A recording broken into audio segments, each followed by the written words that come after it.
We are in Tokyo and about to board a bullet train right behind me that goes about 180 miles per hour. We are heading to Hiroshima. It makes about 10 different stops from Tokyo to Hiroshima and will take about 3.5 hours total. Let's check it out inside. The bullet train I was on had 10 different cars. 8 of them are for reserve seating, 2 of them are for non-reserved. I picked the non-reserved because it was cheaper, but still fairly expensive at 18,300 yen, which is about $120 American. I was very surprised how comfortable the ride was, and you also had a decent amount of legroom. Although, please note, they didn't offer any type of food or beverages, which they normally do on other trains when I was in Tokyo.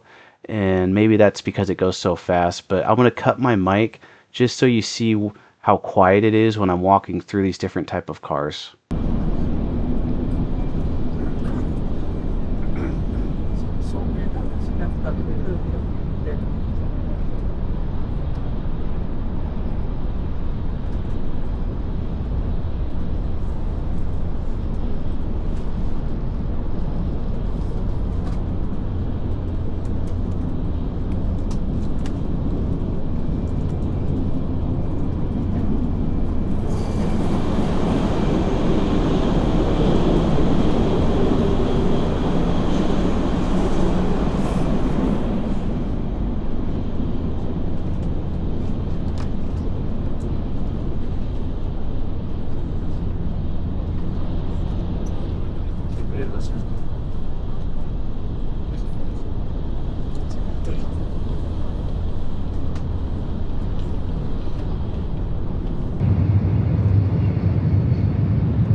Welcome to Hiroshima.